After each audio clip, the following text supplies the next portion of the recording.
signing, he did not know exactly what he was signing. Might this be something we would be worried about, considering he will be CS if he's approved by the House, and he would be probably have to deal with reading documents for signing on behalf of the country? Thank you, Chair.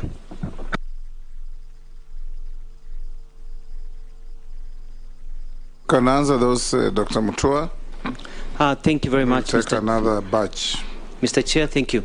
On the issue of the diaspora, Mheshimiwa Gladys Sholei, through Mr. Chair, it is quite unfortunate that as we sit here, Kenyans have died and have been mistreated in some parts of the world where they go to seek employment. It is quite a shame. I found out that we've lost 85 Kenyans in the last 3 months, and about 1,000 have been repatriated, especially from the Kingdom of Saudi Arabia, where they have gone. I've looked into the matter and I've seen systematic failure in systems, from how they are recruited here and how they are let to operate when they get to Saudi Arabia and other places. The Kingdom of Saudi Arabia is a friendly country. We have an embassy there, they have an embassy here. The Kingdom and the government of Saudi Arabia are not involved in this. But there's a question that we're asking ourselves, and that is, a lot of Kenyans go overseas. They go to Qatar, they go to Dubai, United Arab Emirates, they go to Singapore, they go to many other countries, but yet they are dying in Saudi Arabia. There is a problem. I've seen a tendency where there's a blaming of the victims. I heard the other day some people saying the problem is with our girls. It's blaming the victims. It's very, very bad.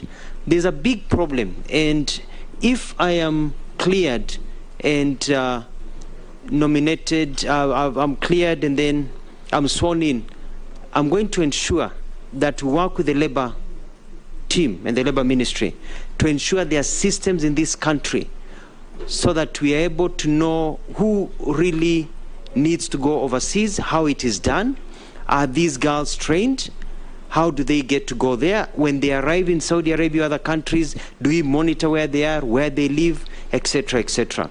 Well, I'm going to put stringent measures, and I'm going to make it my first trip overseas, if I'm approved and sworn in, will be to Saudi Arabia and the Gulf area, personally, to take care of this problem. But more so, we have lost 85 girls within the last 3 months. These are Kenyan citizens. These are Kenyans, and their deaths cannot be in vain. I'm going to work with the Minister of Interior.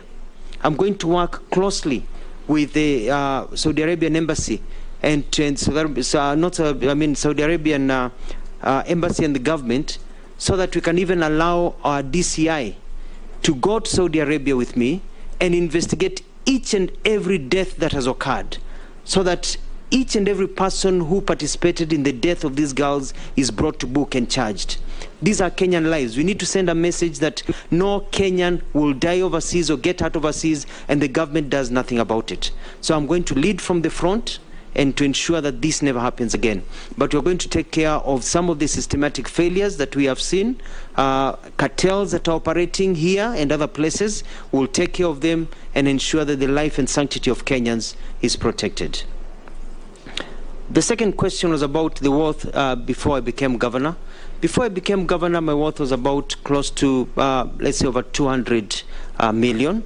By that time, I had already invested, and the investments have been able to grow. What I presented were assets in terms of land that I had acquired from monies that I got when I worked in the Middle East, businesses that I had been able to start. In the form, self-declaration form, I'd also listed a few of the companies that I own, that I'm a shareholder in that list, and that shows my source of income that will be able to continue. Within the next 10 years, by God's blessing, I hope to have doubled my income through the businesses that are there thriving. As a Minister of Foreign Affairs, I'll not be able to participate in business much. I'll be taking care of, if I'm, I'm